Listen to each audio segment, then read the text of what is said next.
Hello dear students, welcome to you. मैं सभी विद्यार्थियों का आर्य क्लास के अंतर्गत बहुत बहुत स्वागत और अभिनंदन करता हूं।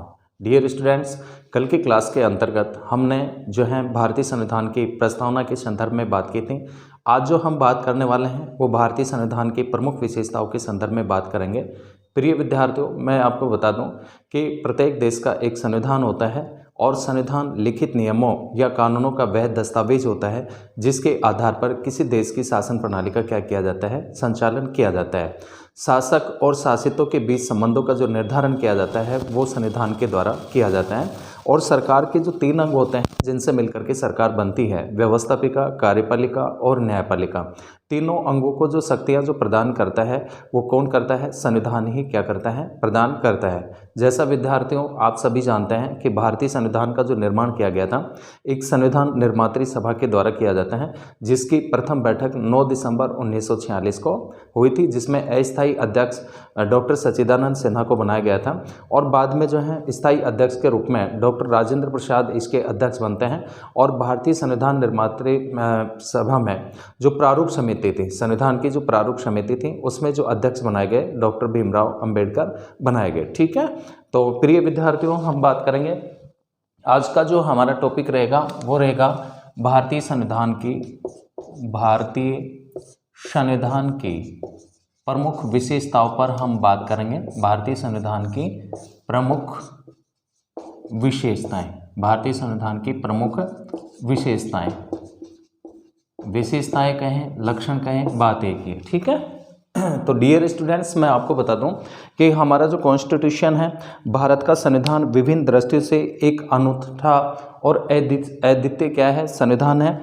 और भारतीय संविधान की कुछ महत्वपूर्ण विशेषताएं जो है इसे विश्व के अन्य जो संविधान हैं उनसे जो है क्या बनाती हैं? अनोखा बनाती हैं, अलग पहचान देती हैं। और भारतीय संविधान की विशिष्टता का जो लक्षण है कि भारतीय संविधान में सामाजिक कल्याण अथवा लोकहित और व्यक्तिगत अधिकारों और आवश्यकताओं के बीच में जो है क्या स्थापित किया गया है? सामंजस्य स्थापित किया गया है। ठीक है, तो डियर स्टूडेंट्स, हम जो बात करते हैं सबसे पहले भारतीय संविधान के अंतर्गत हम जो बात करेंगे वो इसकी जो प्रमुख जो विशेषताएं हैं भारतीय संविधान के अंतर्गत, एक तो हम देखेंगे शासन प्रणाली, शासन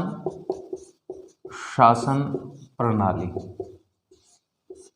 और एक तरफ जो हम बात करेंगे वो संविधान का दर्शन देखेंगे। भारतीय संविधान का दर्शन, संविधान का दर्शन। ठीक है, तो भारतीय संविधान की जो प्रमुख विशेषताएं हैं शासन प्रणालियों के अंतर्गत बात करें तो एक तो जो है संसदात्मक शासन प्रणाली को अपनाया गया है। कौन सी शासन प्रणाली को? संसदात्मक जो है शासन प्रणाली को अपनाया गया है, अर्थात संसदीय शासन प्रणाली को भारत में अपनाया गया है। और संसदीय जो शासन प्रणाली जो हमने ली है वो कौन से देश के संविधान से लिए हैं? ब्रिटेन के संविधान से। ठीक है, संसदीय शासन प्रणाली का जनक जो माना जाता है वो ब्रिटेन को माना जाता है। उसके बाद में जो है संघीय शासन है, और क्या क्या है? संघीय शासन। कौन सा शासन? संघीय शासन, फेडरल सिस्टम है, सहयोगी संघवाद हमारे यहाँ पाया जाता है। इसके अलावा संसदीय प्रभुता, संसदीय प्रभुता व न्यायिक सर्वोच्चता में समन्वय स्थापित किया गया है। न्यायिक सर्वोच्चता में समन्वय क्या किया गया है? स्थापित किया गया है। इसके अलावा बात करें तो वयस्क मताधिकार हैं, वयस्क मताधिकार। डियर स्टूडेंट्स, सभी को जो है जिसकी आयु कम से कम 18 वर्ष है, और पहले जो आयु थी वो थी 21 वर्ष थी वयस्कता की आयु। बाद में 61वें संविधान संशोधन के द्वारा जो है वयस्क मताधिकार की जो आयु है वो 21 से घटाकर कितनी कर दी गई? 18 वर्ष कर दी गई। तो डियर स्टूडेंट्स, भारतीय संविधान के द्वारा प्रत्येक नागरिक को बिना किसी भेदभाव के जाति, धर्म, लिंग, वंश आदि के आधार पर भेदभाव न करते हुए जो है सभी को वयस्क मताधिकार जो है प्रदान किया गया है। इसके अलावा संपूर्ण प्रभुत्व संपन्न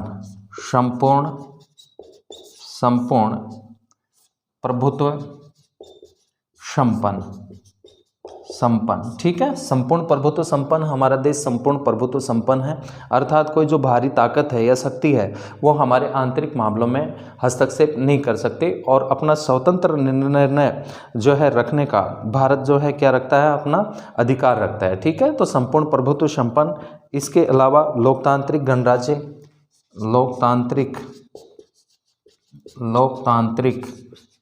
लोकतांत्रिक गणराज्य। ठीक है, शासन की जो शक्ति है वो किस में निहित की गई है, जनता में। ठीक है, और शासन जो चलाया जाता है वो जनता की इच्छा के अनुसार चलाया जाता है। जनता शासन में प्रत्यक्ष या अप्रत्यक्ष रूप से क्या करती है, भाग लेती है। इसके अलावा पंथ निरपेक्ष राज्य, नेक्स्ट हम बात करें तो पंथ निरपेक्ष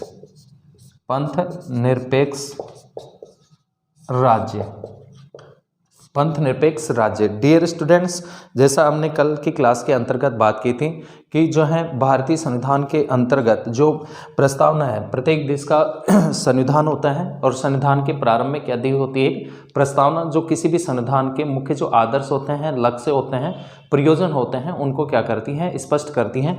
तो हमारे देश का जो कॉन्स्टिट्यूशन है, भारतीय संविधान के प्रारंभ में भी एक प्रस्तावना है और प्रस्तावना में पहली बार संशोधन जो किया गया था वो 42 संविधान संशोधन के द्वारा किया गया था, जिसमें प्रस्तावना के अंतर्गत 3 शब्दों को शामिल किया गया था, एक तो पंथ निरपेक्ष, समाजवाद और अखंडता। तो इस प्रकार से भारत कैसा राज्य है, पंथ निरपेक्ष राज्य है। और हम बात करें तो जो है कठोरता व लचीलेपन का समन्वय, यानी भारतीय संविधान जो है कठोर भी है तो क्या है, लचीला भी है, दोनों में क्या किया गया, समन्वय स्थापित किया गया। और जब हम भारतीय संविधान के दर्शन की बात करते हैं तो इसमें मोस्टली रूप में 3 बातें आती हैं। एक तो प्रस्तावना आती है, क्या आती हैं, प्रस्तावना। ठीक है, इसके अलावा मूल अधिकार और राज्य के जो नीति निर्देशक तत्व होते हैं, राज्य के नीति निर्देशक तत्व। ठीक है, डायरेक्टिव प्रिंसिपल्स, जो सरकार के पथ प्रदर्शक होते हैं, सरकार को ऐसी नीतियों पर चलने के लिए जो है प्रेरित करते हैं ताकि भारत में जो है लोक कल्याणकारी राज्य की क्या हो सके, स्थापना हो सके। ठीक है, तो डियर स्टूडेंट्स, हमारा देश का जो संविधान है वो विश्व के अन्य देशों से जो है अनोखा संविधान है और जो है भारतीय संविधान विश्व का सबसे बड़ा संविधान है, क्योंकि जितने भारतीय संविधान के अंतर्गत अनुच्छेद और जो अनुसूचियां हैं वो विश्व के अन्य किसी देश में इतने अनुच्छेद नहीं है। ठीक है, तो मोस्टली रूप में शासन प्रणाली की बात करते हैं तो शासन प्रणाली के अंतर्गत जो है संसदीय शासन प्रणाली को अपनाया गया है, संघीय शासन भी यहाँ पे है, संसदीय प्रभुता और न्यायिक सर्वोच्चता में समन्वय स्थापित किया गया है, यानी संसद की प्रभुता और जो विधि का शासन है दोनों में जो है विधि में समन्वय स्थापित किया गया, सभी नागरिकों को बिना किसी भेदभाव के जो है वयस्क मताधिकार प्रदान किया गया। इसके अलावा हमारा देश संपूर्ण प्रभुत्व संपन्न है, लोकतांत्रिक गणराज्य है। गणराज्य का मतलब होता है कि देश का जो सर्वोच्च जो पदाधिकारी का जो पद होता है, राष्ट्रपति, उसका पद वंशानुगत न होकर के और जनता के द्वारा क्या होता है, अप्रत्यक्ष रूप से निर्वाचित होता है। ठीक है, तो हमारे देश का जो सर्वोच्च पद है वो वंशानुगत नहीं है। इसके अलावा पंथ निरपेक्ष राज्य, सेक्युलर स्टेट कि वह राज्य जो अपने नागरिकों के बीच में धर्म के आधार पर किसी प्रकार का कोई भेदभाव नहीं करता है और राज्य की दृष्टि में सभी धर्मों के लोग क्या होते हैं, समान होते हैं, राज्य का अपना कोई राजकीय धर्म नहीं होता है, तो पंथ निरपेक्ष राज्य है। तो ये तो मोस्टली बात आती है शासन प्रणाली के अंतर्गत। उसके बाद में हम जो भारतीय संविधान के दर्शन की बात करते हैं, जो दर्शन निहित है किस किस में है, एक तो हमारे जो कॉन्स्टिट्यूशन की जो प्रिम्बल्स हैं, प्रस्तावना में निहित हैं, मूल अधिकारों में और राज्य के नीति निर्देशक तत्वों में। ठीक है, तो डियर स्टूडेंट्स, मोस्टली रूप में शासन प्रणाली और संविधान का दर्शन।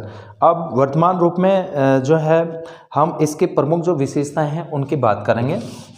मोस्टली रूप में भारतीय संविधान की प्रमुख विशेषताएं, तो डियर स्टूडेंट्स, इसकी विशेषताओं के अंतर्गत हम बात करते हैं। सबसे पहले जो है एक तो लिखित, निर्मित व सर्वाधिक व्यापक संविधान है। क्या क्या है, नंबर 1 लिखित, निर्मित व सर्वाधिक व्यापक संविधान। सर्वाधिक व्यापक संविधान। ठीक है, भारतीय संविधान की विशेषताओं के अंतर्गत कि भारतीय संविधान जो है पूर्णतः लिपिबद्ध किया हुआ है। और डियर स्टूडेंट्स, जैसा आप जानते हैं कि भारतीय संविधान का जो निर्माण हुआ था 2 वर्ष 11 माह और 18 दिन में जाकर के भारतीय संविधान जो है बनकर के तैयार होता है और 26 नवंबर 1949 को इसे अंगीकृत किया गया तथा 26 जनवरी 1950 को भारतीय संविधान को क्या किया जाता है, लागू किया जाता है। विश्व का सर्वाधिक व्यापक संविधान है डियर स्टूडेंट्स कि जो है मूल संविधान में 22 भाग, कितने भाग मूल संविधान में कितने भाग हैं 22, हम बात करें तो 22 भाग व 395 अनुच्छेद। भाग कितने 22, आर्टिकल कितने, अनुच्छेद जो है 395, अनुच्छेद 395। और जो अनुसूचियाँ थी वो कितनी थी, पहले प्रारंभ में कितने थे 8 थी, लेकिन बाद में चार और जोड़ दी गई, तो वर्तमान में कितनी अनुसूचियां हैं 12। पर मूल में कितने थी, अनुसूचियों की संख्या की बात करें तो मूल में अनुसूचियां थी कितने 8। ठीक है, अनुसूचियां 8। तो इतने जो भाग हैं, अनुच्छेद और अनुसूचियां हैं, वो विश्व के किसी भी देश के संविधान के अंतर्गत नहीं है। ठीक है, तो डियर स्टूडेंट्स, जैसे हम और देशों की बात करें कि अमेरिका के संविधान में मात्र 7 अनुच्छेद हैं। फॉर एग्जाम्पल दूसरे देशों के संविधान की बात करें तो अमेरिका के संविधान में कितने अनुच्छेद हैं, केवल 7 अनुच्छेद हैं। कितने अनुच्छेद हैं, 7 अनुच्छेद हैं। और इसके अलावा जो है कनाडा के संविधान की बात करें तो कनाडा के संविधान के अंतर्गत 147 अनुच्छेद हैं। ठीक है, और इसके अलावा ऑस्ट्रेलिया के संविधान में 128, ऑस्ट्रेलिया के संविधान में 128 अनुच्छेद हैं। कितने अनुच्छेद हैं, 128।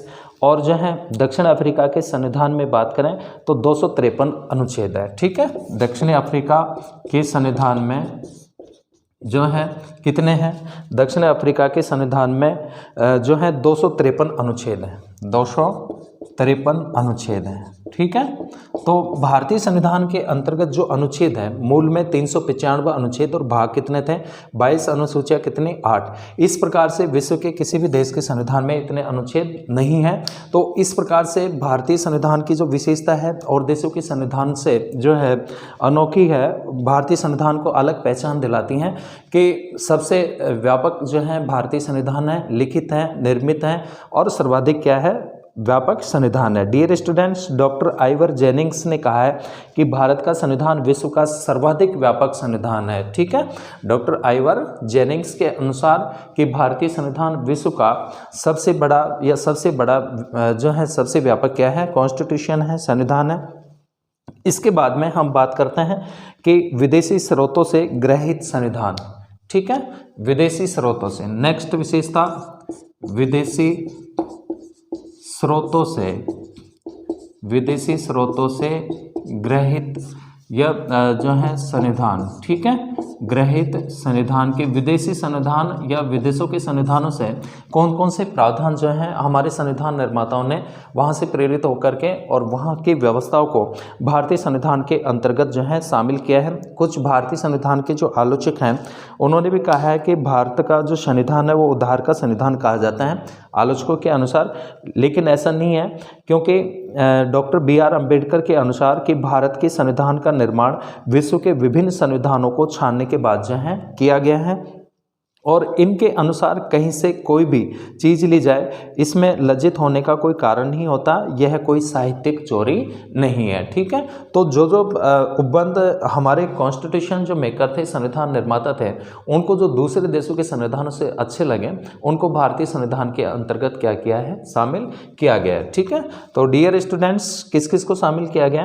तो हम मोस्टली बात करते हैं कि भारतीय संविधान के अंतर्गत जो है विदेशी स्रोतों से जो ग्रहित जो उपबंध है उनकी अपन बात करेंगे। तो सबसे पहले हम बात करते हैं, एक तो भारतीय शासन अधिनियम 1935, भारतीय शासन अधिनियम 1935, भारतीय शासन अधिनियम 1935। डियर स्टूडेंट्स, भारतीय शासन अधिनियम 1935 और इसके अंतर्गत जो ली गई जो विशेषताएं हैं, उन विशेषताओं में कि एक तो संघीय जो तंत्र है ये वहाँ से प्रभावित है, गवर्नर का कार्यकाल, इसके अलावा जो है केंद्र और प्रांतों में लोक सेवा आयोग, आपातकालीन उपबंध और प्रशासनिक विवरण, इसके अलावा अध्यादेश की जो शक्ति है, अध्यादेश की जो शक्ति होती है, पावर होती है, वो राष्ट्रपति के पास में होती हैं और राज्य में किसके पास में होती हैं, राज्यपाल के पास में।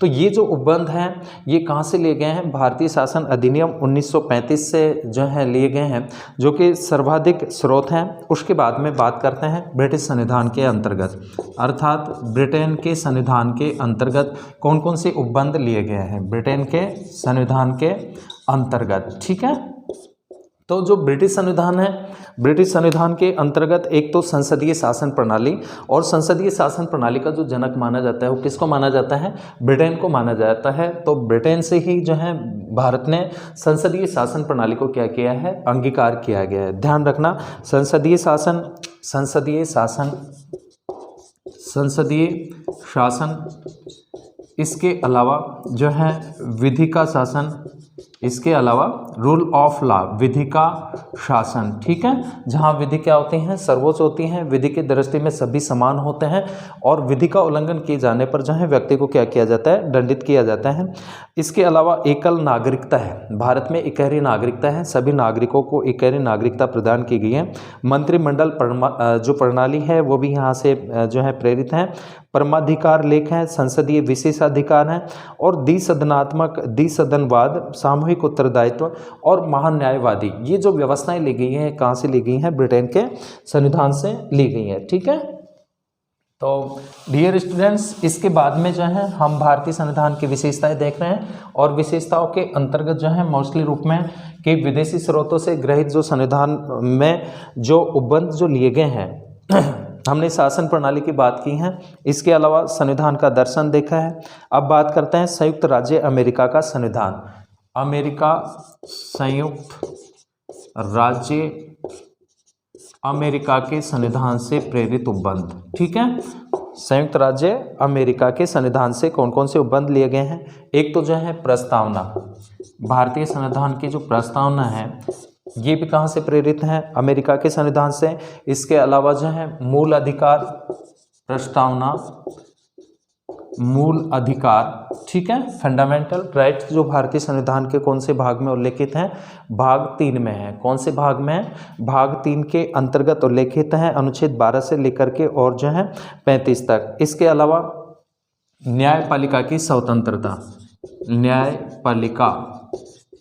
न्यायपालिका की स्वतंत्रता। डियर स्टूडेंट्स, न्यायपालिका की जो स्वतंत्रता है वो भी कहाँ से प्रेरित है, संयुक्त राज्य अमेरिका के संविधान से है। और इसके अलावा जुडिशियल रिव्यू, जो न्यायिक पुनरावलोकन और न्यायिक पुनरावलोकन, जुडिशियल रिव्यू, न्यायिक पुनरावलोकन। प्रिय विद्यार्थियों, न्यायिक पुनरावलोकन न्यायालय की वह शक्ति होती है जो न्यायपालिका की स्वतंत्रता को सुनिश्चित करती हैं कि व्यवस्थापिका के द्वारा बनाए गए कानून और कार्यपालिका के द्वारा लागू किए गए कानून अगर संविधान के विरुद्ध होते हैं या नागरिकों के मूल अधिकारों में बाधा डालते हैं तो ऐसे कानूनों का जो है हमारा जो सुप्रीम कोर्ट है, सर्वोच्च जो न्यायपालिका है, वो क्या करती है, उनकी समीक्षा करती है, जांच करती है। अगर उनको ऐसा लगे कि ये कानून संविधान के विरुद्ध हैं या नागरिकों के मूल अधिकारों में बाधा डालते हैं तो ऐसे कानूनों को न्यायालय को रद्द या शून्य घोषित करने का क्या होता है, अधिकार होता है। न्यायालय की इस शक्ति को ही जो है किसके नाम से जाना जाता है, न्यायिक पुनरावलोकन के नाम से जाना जाता है। ठीक है, इसके अलावा उपराष्ट्रपति का पद, ये भी अमेरिका से प्रेरित है। उपराष्ट्रपति का पद जो कि अनुच्छेद कौन से में उल्लेखित है, अनुच्छेद 63 में है। ठीक है, उपराष्ट्रपति राज्यसभा का भी क्या होता है, पदेन सभापति होता है और राष्ट्रपति की अनुपस्थिति में क्या करता है, कार्य करता है। ठीक है, इसके अलावा उच्च न्यायालय के न्यायाधीश का पद से हटाया जाना और राष्ट्रपति का निर्वाचन तथा राष्ट्रपति पर महाभियोग की जो प्रक्रिया है वो भी अमेरिका के संविधान से प्रेरित है। और इसके अलावा जनहित याचिका PIL, इसके अलावा संविधान में जो है कठोरता, क्योंकि भारतीय संविधान में दोनों विशेषताएं देखने को मिलती हैं, कठोरता और लचीलेपन का क्या पाया जाता है, समन्वय पाया जाता है। तो डियर स्टूडेंट्स, ये जो प्रावधान है मोस्टली रूप में कहाँ से प्रेरित हैं, अमेरिका के संविधान से। ठीक है, उसके बाद में हम बात करते हैं आयरलैंड का संविधान। आयरलैंड के संविधान से, आयरलैंड के संविधान से कौन कौन से जो हैं तो लिए गए हैं आयरलैंड के संविधान से।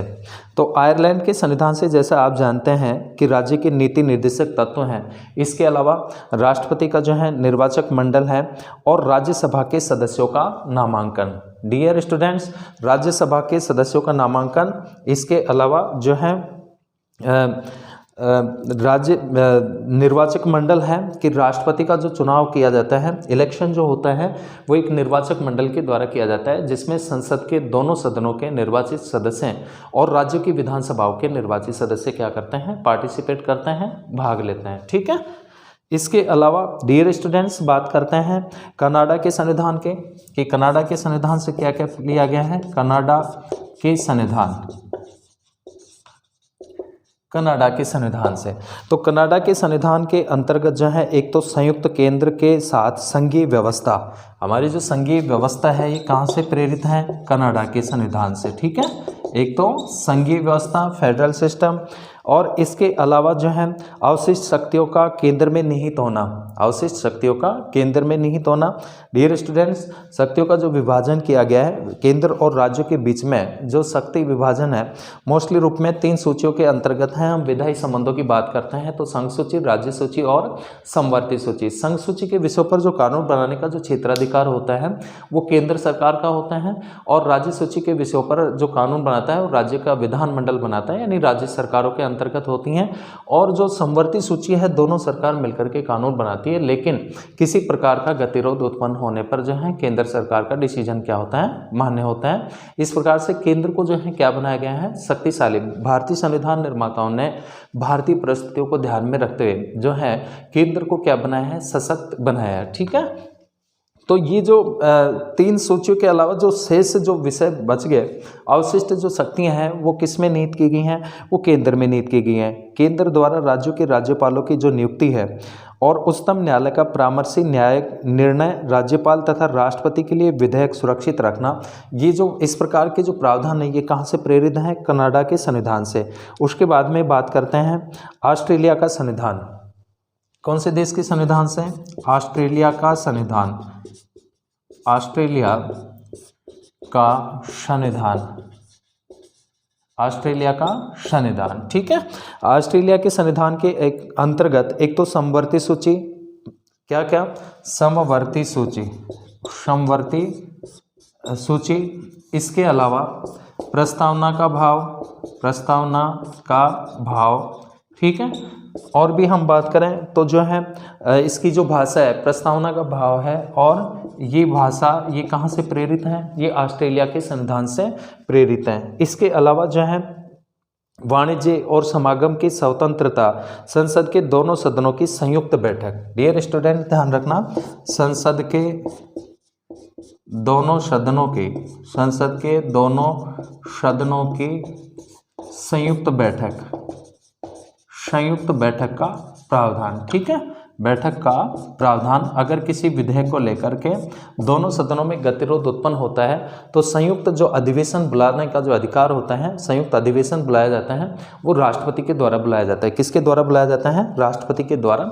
लेकिन ध्यान रखना कि इसमें जो अध्यक्षता की जाती है वो किसके द्वारा की जाती है, लोकसभा अध्यक्ष के द्वारा की जाती है। किसके द्वारा की जाती है, लोकसभा अध्यक्ष के द्वारा। तो संयुक्त बैठक का जो प्रावधान है ये भी जो है कहाँ से लिया गया है, ये ऑस्ट्रेलिया के संविधान से लिया गया है। उसके बाद में बात करते हैं हम जर्मनी का वाइमर संविधान। ठीक है। जर्मनी से, जर्मनी के संविधान के अंतर्गत जो है क्या क्या लिया गया है, तो जर्मनी के संविधान के अंतर्गत हम बात करें तो जो है एक तो आपातकाल के समय मूल अधिकारों का स्थगन। ठीक है। आपातकाल के समय मूल अधिकारों का स्थगन, मूल अधिकारों का स्थगन। ठीक है। कब किए जा सकते हैं मूल अधिकार निलंबित? डियर स्टूडेंट्स, आलोचक कहते हैं कि जो है भारतीय संविधान अपने एक हाथ से नागरिकों को मौलिक अधिकार प्रदान करता है तो दूसरे हाथ से छीन लेता है। डियर स्टूडेंट्स, इसी को आधार रखते हुए वो इस प्रकार की आलोचना करते हैं। लेकिन भारतीय संविधान में जो है मूल अधिकारों का जो स्थगन है राष्ट्र की सुरक्षा के लिए, देश हित में जो है कि आपातकाल के समय मूल अधिकारों का निलंबन किया जा सकता है। ये जो प्रावधान लिया है जर्मनी के संविधान से। लेकिन प्राण और दैहिक स्वतंत्रता के अधिकार को छोड़ करके जो है शेष अधिकार क्या किए जा सकते हैं? निलंबित किए जा सकते हैं। ठीक है, उसके बाद में बात करते हैं हम सोवियत संघ या रूस के संविधान से। सोवियत संघ रूस के संविधान से क्या क्या प्रावधान लिए गए हैं? ठीक है, कौन से उपबंध जो है प्रेरित हैं? तो रूस के संविधान की हम बात करें तो एक तो मूल कर्तव्य और प्रस्तावना में न्याय। एक तो क्या क्या? मूल कर्तव्य व प्रस्तावना में न्याय। न्याय कौन कौन से? डियर स्टूडेंट्स, आर्थिक न्याय, ठीक है, इसके अलावा सामाजिक न्याय, आर्थिक न्याय, सामाजिक न्याय, और इसके अलावा राजनीतिक न्याय। ये जो है कहाँ से प्रेरित हैं? ये सोवियत संघ रूस के संविधान से प्रेरित हैं। और जो मूल कर्तव्य हैं सरदार स्वर्ण सिंह समिति के रिपोर्ट के आधार पर, उसकी सिफारिश के आधार पर 42वें संविधान संशोधन के द्वारा भारतीय संविधान के अंतर्गत नया जो पार्ट है वो 4 क जोड़ा गया था। कौन सा? 4 क, ठीक है, जिसमें किसका उल्लेख किया गया है? मूल कर्तव्यों का उल्लेख किया गया है। प्रारंभ में नागरिकों के 10 मूल कर्तव्य थे, लेकिन बाद में एक और जोड़ दिया गया, तो वर्तमान में मूल कर्तव्यों की संख्या कितनी है? 11। और 11वां जो मूल कर्तव्य था ये जोड़ा गया था कौन से? संविधान 86वें संविधान संशोधन के द्वारा सन 2002 में, कि प्रत्येक माता पिता अभिभावक चाहे जैसी भी स्थिति में हो अपने 6 से और 14 वर्ष तक की आयु के जो बालक हैं उनको शिक्षा के अवसर उपलब्ध कराएंगे। और डियर स्टूडेंट्स, प्रारंभिक शिक्षा को मौलिक अधिकार बना दिया गया है। ठीक है, तो मूल कर्तव्य और प्रस्तावना में जो न्याय है, आर्थिक न्याय है, सामाजिक न्याय है, राजनीतिक न्याय है, ये कहाँ से प्रेरित हैं? ये रूस के संविधान से प्रेरित है। कहाँ? कौन से देश के संविधान से? रूस के संविधान से। ठीक है, तो वहाँ से ये प्रमुख जो है विशेषताएं जो हैं ली गई हैं। इसके अलावा डियर स्टूडेंट्स, महत्वपूर्ण पार्ट हैं ये, काफ़ी बार जो है यहाँ से कॉम्पिटिटिव एग्जाम्स के अंतर्गत जो है क्वेश्चन पूछे जाते हैं, तो निश्चित रूप में ये टॉपिक हमारे लिए जो है उपयोगी होगा। इसके बाद में डियर स्टूडेंट्स बात करते हैं फ्रांस के संविधान से ली गई विशेषताएं। नेक्स्ट, फ्रांस के संविधान से ली गई विशेषताएं। ठीक है, ये फ्रांस के संविधान से क्या क्या लिया गया है? तो फ्रांस के संविधान की हम बात करते हैं तो फ्रांस के संविधान के अंतर्गत एक तो गणतंत्रात्मक और प्रस्तावना में गणतंत्रात्मक, इसके अलावा प्रस्तावना में जो निहित है, प्रस्तावना में क्या क्या? एक तो स्वतंत्रता, इसके अलावा समानता, इसके अलावा बंधुता। ठीक है, ये फ्रांसीसी क्रांति के भी जो है प्रेरक आधार स्तंभ थे। क्या क्या? स्वतंत्रता, समानता और बंधुता का जो आदर्श है ये कहाँ से प्रेरित हैं? ये फ्रांस के संविधान से प्रेरित हैं। उसके बाद में बात करते हैं दक्षिण अफ्रीका के संविधान से। दक्षिण अफ्रीका के संविधान से लिए गए उपबंध। ठीक है, कि यहाँ से क्या क्या प्रेरित हैं? तो दक्षिण अफ्रीका के संविधान की बात करते हैं तो यहाँ से संविधान में संशोधन की प्रक्रिया, संविधान में जो है संशोधन की प्रक्रिया, संविधान में संशोधन की प्रक्रिया ये कहाँ से प्रेरित है? ये दक्षिण अफ्रीका के संविधान से प्रेरित हैं। और इसके अलावा राज्यसभा के सदस्यों का निर्वाचन, राज्यसभा के सदस्यों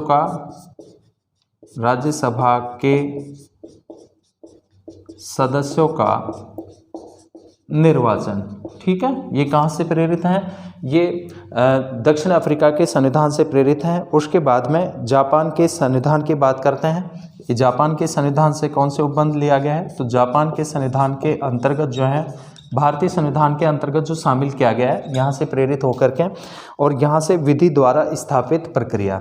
ठीक है, क्या कौन सा उपबंध? विधि द्वारा स्थापित प्रक्रिया, विधि द्वारा स्थापित प्रक्रिया। तो डियर स्टूडेंट्स, जो है बहुत सारे जो विशेषताएं हैं वो इन देशों के संविधान से ली गई हैं। तो विदेशी संविधानों से लिए गए प्रमुख रूप से ये जो स्रोत हैं जिनकी हमने बात की कि मोस्टली रूप में कौन से देश के संविधान से हमारे संविधान निर्माताओं ने कौन सी वहाँ की विशेषताओं से जो है प्रेरित होकर के उन विशेषताओं को भारतीय संविधान के अंतर्गत क्या किया है, शामिल किया है। ठीक है, तो बहुत सारे जो उपबंध हैं कि भारतीय संविधान पे सबसे ज़्यादा अगर हम प्रभाव देखते हैं तो भारतीय शासन अधिनियम जो है 1935 का पड़ा है। जैसा कि जो है डॉक्टर अंबेडकर के अनुसार भारत के संविधान का निर्माण विश्व के विभिन्न संविधानों को छानने के बाद किया गया है। ठीक है, और इनके अनुसार कहीं से कोई भी जो चीज़ ली गई है उसमें लज्जित होने का कारण नहीं होता, और ये बताया कि साहित्यिक चोरी भी नहीं है। ठीक है, तो विभिन्न देशों के संविधानों से महत्वपूर्ण जो विशेषताएं हैं भारतीय संविधान के अंतर्गत उनको शामिल किया गया। उसके बाद में नेक्स्ट बात करते हैं हम लोकप्रिय प्रभुता पर आधारित संविधान। ठीक है, लोकप्रिय प्रभुता पर आधारित संविधान, लोकप्रिय प्रभुता पर आधारित हमारा क्या है, संविधान है। लोकप्रिय प्रभुता पर आधारित संविधान। डियर स्टूडेंट्स, भारतीय संविधान जो है भारतीय जनता पर थोपा गया संविधान नहीं है, बल्कि जो है लोकप्रिय प्रभुता पर आधारित संविधान है, अर्थात यह भारतीय जनता द्वारा निर्मित संविधान है। और इस संविधान द्वारा अंतिम जो शक्ति है, इस संविधान के द्वारा अंतिम शक्ति भारतीय जनता को जो है प्रदान की गई है। ठीक है, अंतिम जो शक्ति है किसको प्रदान की गई है, जनता को। तो शक्तियों का जो स्रोत है अंतिम वो कौन है, वो जनता है। इसके अलावा डियर स्टूडेंट्स, नेक्स्ट विशेषता की बात करते हैं कि कठोरता व लचीलेपन का समन्वय। भारतीय संविधान क्या है, कठोर भी है, कठोर व लचीलेपन का समन्वय, लचीलेपन का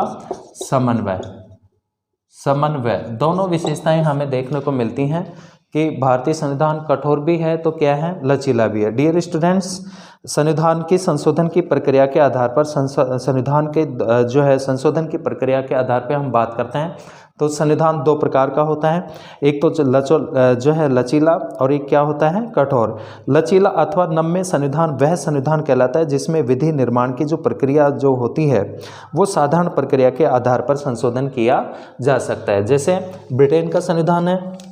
और कठोर संविधान वह होता है जिसमें संशोधन की जो प्रक्रिया है वो जटिल होती हैं और आसानी से उसमें संशोधन नहीं किया जाता है। इस प्रकार का जो कठोर संविधान वाला जो कंट्री है, देश है, वो कौन सा है, वो अमेरिका है। कौन सा है, अमेरिका। ठीक है, इसके अलावा डियर स्टूडेंट्स, भारत का जो संविधान है न तो लचीला है और न ही जो है कठोर है, बल्कि दोनों का मिला जुला क्या है, समन्वय है। अनुच्छेद 368 में जो है दो तरह के संशोधनों का प्रावधान है कि कुछ उपबंधों को संसद में विशेष बहुमत से संशोधित किया जा सकता है। जैसे फॉर एग्जांपल कि दोनों सदनों में उपस्थित और मतदान में भाग लेने वाले सदस्यों का 2/3 बहुमत और प्रत्येक सदन में कुल सदस्यों का बहुमत जो कि 50% से अधिक है। ठीक है, इसके अलावा कुछ अन्य प्रावधानों को संसद के विशेष बहुमत और कुल राज्यों के आधे से अधिक राज्यों के अनुमोदन से ही क्या किया जा सकता है, संशोधन किया जा सकता है। तो संविधान में जो संशोधन की जो प्रक्रिया है, संसद के द्वारा जो संसद को जो शक्ति प्रदान की गई है वो अनुच्छेद कौन से के अंतर्गत, 368 के अंतर्गत। ठीक है, आर्टिकल 368 के अंतर्गत। डियर स्टूडेंट्स, नेक्स्ट बात करते हैं भारतीय संविधान की विशेषताओं के अंतर्गत ही कि एकात्मकता की और झुकाव के साथ संघीय व्यवस्था, एकात्मकता की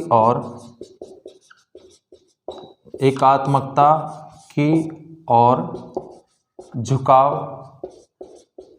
झुकाव वाली जो है कौन सी व्यवस्था है, संघात्मक व्यवस्था है। कौन सी व्यवस्था है, संघात्मक या संघीय व्यवस्था, संघीय व्यवस्था। ठीक है, एकात्मकता की ओर अर्थात भारतीय परिस्थितियों को ध्यान में रखते हुए संविधान निर्माताओं ने जो है संघ को, केंद्र को क्या बनाया गया है, शक्तिशाली बनाया गया है। भारतीय संविधान का जो अनुच्छेद 1 है उसमें कहा गया कि इंडिया अर्थात भारत राज्यों का क्या होगा, संघ होगा। ठीक है, इंडिया अर्थात भारत राज्यों का क्या होगा, संघ होगा। कौन से अनुच्छेद के अंतर्गत, अनुच्छेद 1 के अंतर्गत। और संविधान का उक्त जो प्रावधान है ये भारत में संघीय शासन या सरकार की स्थापना करता है। संघीय सरकार में शासन की जो शक्ति होती है वो संविधान द्वारा केंद्र और प्रादेशिक जो सरकारें होती हैं उनमें विभाजित कर दी जाती है तथा संविधान के संरक्षक के रूप में जो है एक स्वतंत्र न्यायपालिका की क्या की जाती है, स्थापना की जाती है। ठीक है, तो डियर स्टूडेंट्स, एकात्मकता की और झुकाव वाली संघीय व्यवस्था भारत में है। इसके अलावा जो है संसदीय व्यवस्था को अपनाया गया है हमारे यहाँ पे। कौन सी व्यवस्था को, संसदीय व्यवस्था। तो नेक्स्ट विशेषता की बात करते हैं तो कौन सी विशेषता आती है, संसदीय व्यवस्था। और जो संसदीय जो व्यवस्था है ये कहाँ से प्रेरित है, ब्रिटेन से। ठीक है, कहाँ से, ब्रिटेन के संविधान से। भारतीय संविधान में सरकार के संसदीय स्वरूप को अर्थात संसदीय शासन प्रणाली को जो है अपनाया गया है। सामान्यतः उत्तरदायी सरकार और मंत्रिमंडलीय सरकार के नाम से भी इसे जाना जाता है। जैसे सामूहिक जो मंत्रिपरिषद होती है वो लोकसभा के प्रति क्या होती हैं, जवाबदेह होती हैं। और संसदीय व्यवस्था विधायिका और कार्यपालिका के मध्य समन्वय और सहयोग के सिद्धांत पर क्या होती हैं, आधारित होती हैं। जबकि अध्यक्षात्मक प्रणाली दोनों के बीच शक्तियों के विभाजन के सिद्धांत पर क्या होती हैं, आधारित होती हैं। संसदीय प्रणाली को सरकार के जो है वेस्ट मिनिस्टर रूप अर्थात उत्तरदायी सरकार और मंत्रिमंडलीय सरकार के नाम से भी इसे जाना जाता है। संविधान केवल केंद्र में नहीं बल्कि राज्य में भी संसदीय प्रणाली की क्या करता है, स्थापना करता है। जिस प्रकार से भारत में राज्यों में भी संसदीय प्रणाली को अपनाया गया है। और भारत में संसदीय प्रणाली की जो विशेषता है उसकी बात करते हैं तो एक वास्तविक और नाम मात्र की कार्यपालिका की उपस्थिति है। बहुमत वाले दल के हाथ में क्या होती हैं, सत्ता होती है। विधायिका के समक्ष कार्यपालिका की संयुक्त जवाबदेही। विधायिका में मंत्रियों की सदस्यता, प्रधानमंत्री या मुख्यमंत्री का नेतृत्व और निचले सदन का विघटन यानी लोकसभा और विधानसभा का। ठीक है, इसको समय से पहले क्या किया जा सकता है, विघटित किया जा सकता है। उसके बाद में बात करते हैं नेक्स्ट विशेषता की कि संसदीय संप्रभुता व न्यायिक संप्रभुता में समन्वय। ये भी कह सकते हैं कि विधि के शासन व संसदीय प्रभुसत्ता में समन्वय स्थापित किया गया है। ठीक है, समन्वय स्थापित किया गया है। ये भारतीय संविधान की जो है मोस्टली विशेषता है कि हमारे यहाँ पे जो है संसदीय प्रभुसत्ता का सिद्धांत ब्रिटिश शासन प्रणाली की विशेषता है। अर्थात इसमें संसद की प्रभुसत्ता जबकि न्यायिक सर्वोच्चता का सिद्धांत अमेरिकी शासन प्रणाली का क्या है, लक्षण है। और भारतीय संविधान निर्माताओं ने मध्यम मार्ग का अनुसरण करते हुए भारतीय संविधान में संसदीय प्रभुसत्ता और न्यायिक सर्वोच्चता के सिद्धांत को जो है दोनों को समन्वय जो है इसको क्या किया गया है, अपनाया गया है। ठीक है, दोनों को क्या किया गया है, अपनाया गया है। डियर स्टूडेंट्स, जो है भारतीय संविधान में न्याय की विधि द्वारा स्थापित प्रक्रियाओं को अपनाया गया है जो कि कहाँ से ली गई है, जापान से। और इसका उल्लेख संविधान के अनुच्छेद 21 में किया गया है। अमेरिका के संविधान में विधि की न्यायोचित प्रक्रिया को जो है क्या किया गया है, अपनाया गया है। उसके बाद में भारतीय संविधान के अंतर्गत जो है किसको शामिल किया गया है, मूल अधिकार। ठीक है, मूल अधिकार और मूल कर्तव्य। डियर स्टूडेंट्स, मूल अधिकार व मूल कर्तव्य दोनों एक दूसरे के क्या होते हैं, पूरक होते हैं। मूल अधिकारों के अभाव में मूल कर्तव्यों की कल्पना नहीं की जा सकती और मूल कर्तव्यों के अभाव में मूल अधिकारों के। तो भारतीय संविधान के अंतर्गत दोनों ही इनको अपनाया गया है। मूल अधिकार ये जो है भाग 3 के अंतर्गत हैं। भाग 3 में जिसे भारत का मैग्ना कार्टा भी कहा जाता है। और भाग 3 में अनुच्छेद बात करें तो 12 से लेकर के और 35 तक किसका उल्लेख किया गया है, मूल अधिकारों का। वर्तमान में कितने मूल अधिकार हैं, 6। प्रारंभ में कितने थे, 7 अधिकार थे। ठीक है, बाद में संपत्ति के अधिकार को जो है हटा दिया गया। तो वर्तमान में नागरिकों को 6 मौलिक अधिकार प्राप्त हैं। और मूल कर्तव्य सरदार स्वर्ण सिंह समिति की रिपोर्ट के आधार पर सिफारिश पर जो है मूल कर्तव्यों को भारतीय संविधान के भाग 4 के अंतर्गत जोड़ा गया था। ठीक है, 42वें संविधान संशोधन के द्वारा, जो कि कहाँ से प्रेरित हैं, रूस के संविधान से क्या है, प्रेरित हैं। तो भारतीय संविधान के जो प्रमुख जो विशेषता है कि इसके अंतर्गत मूल अधिकार और मूल कर्तव्यों को जो है समावेश किया गया है। डियर स्टूडेंट्स, जैसे समानता का अधिकार है, समानता का जो अधिकार है वह अनुच्छेद 14 से लेकर के 18 तक है। इसके अलावा स्वतंत्रता का अधिकार 19 से लेकर के 22 तक, और शोषण के विरुद्ध जो अधिकार है वह अनुच्छेद 23 और 24 में है। उसके बाद में धार्मिक स्वतंत्रता का अधिकार आता है जो कि अनुच्छेद 25 से लेकर के और 28 तक है। उसके बाद में अनुच्छेद 29 और 30 में शिक्षा और संस्कृति का अधिकार है। और जो महत्वपूर्ण जो अधिकार है संवैधानिक उपचारों का अधिकार, वह अनुच्छेद कौन से के अंतर्गत है? अनुच्छेद 32 के अंतर्गत। ठीक है, तो इनका भी जो है भारतीय संविधान के अंतर्गत समावेश किया गया है। इसके अलावा जो है पंथनिरपेक्ष राज्य है हमारा राज्य। पंथनिरपेक्ष को 1976 में 42 संविधान संशोधन के द्वारा क्या किया गया था? जोड़ा गया था। 3 शब्द जोड़े गए थे संविधान की प्रस्तावना में, पंथनिरपेक्ष, समाजवाद और अखंडता। तो भारत का जो राज्य है, हमारा जो राज्य है, वो एक कैसा राज्य है? पंथनिरपेक्ष राज्य है। अर्थात पंथनिरपेक्ष राज्य वह राज्य होता है जो अपने नागरिकों के बीच में जो है नागरिकों के साथ धर्म के आधार पर किसी भी प्रकार का कोई भेदभाव नहीं करता है। राज्य का अपना राजकीय धर्म नहीं होता है। राज्य की दृष्टि में सभी धर्मों के लोग क्या होते हैं? समान होते हैं। तो भारतीय संविधान की ये भी एक प्रमुख विशेषता है। इसके अलावा राज्य के नीति निर्देशक तत्व या सिद्धांत जो कि डायरेक्टिव प्रिंसिपल्स होते हैं, सरकार के लिए पथ प्रदर्शन का कार्य करते हैं और सरकार को ऐसी नीतियाँ बनाने के लिए प्रेरित करते हैं ताकि लोक कल्याणकारी और समाजवादी इस तरह के जो राज्य हैं उनकी क्या हो सके? स्थापना हो सके। ठीक है, अधिक से अधिक कैसा? लोक कल्याणकारी राज्य। इसके अलावा डियर स्टूडेंट्स, स्वतंत्र न्यायपालिका की स्थापना की गई है। सार्वभौमिक वयस्क मताधिकार जो है वो प्रदान किया गया है। और 61वें संविधान संशोधन अधिनियम के द्वारा 1989 के द्वारा, ध्यान रखना, पहले जो मताधिकार की जो आयु थी, वयस्क मताधिकार की आयु, वयस्क मताधिकार, वयस्क मताधिकार की आयु, ठीक है, प्रारंभ में कितने थे? प्रारंभ में 21 वर्ष थे। कितने थे? 21 वर्ष थी। लेकिन 61वें संविधान संशोधन, 61वें संविधान संशोधन, 61वें संविधान संशोधन कब होता है? ये 61वां जो संविधान संशोधन हुआ 1989 के द्वारा, 1989 के द्वारा, ठीक है, 1989 के द्वारा जो है 21 वर्ष से घटा करके कितनी कर दी गई? 18 वर्ष कर दी गई। ठीक है डियर स्टूडेंट्स, और बात करें तो एकल नागरिकता है, आपातकालीन प्रावधान है। क्या क्या? एकल नागरिकता की भारतीय सभी भारतीयों को इकहरी नागरिकता प्रदान की गई है। ठीक है, एकल नागरिकता, एकल नागरिकता। इसके अलावा जो है आपातकालीन प्रावधान की आपातकालीन जो शक्तियां जो प्रदान की गई हैं वो किसको प्रदान की गई हैं? राष्ट्रपति को। ठीक है, आपातकालीन प्रावधान कौन से अनुच्छेद के अंतर्गत? एक तो अनुच्छेद 352, इसके अलावा अनुच्छेद 356, इसके अलावा अनुच्छेद 360, इसके अंतर्गत आपातकालीन उपबंधों का क्या किया गया है? उल्लेख किया गया है। 352 के अंतर्गत राष्ट्रीय आपातकाल आता है, देश पर बाह्य आक्रमण हो जाए, आंतरिक जो है सशस्त्र विद्रोह की स्थिति हो गई हो। और 356 कहाँ पे? राज्यों में, राज्यों में संवैधानिक तंत्र के विफल होने की स्थिति में।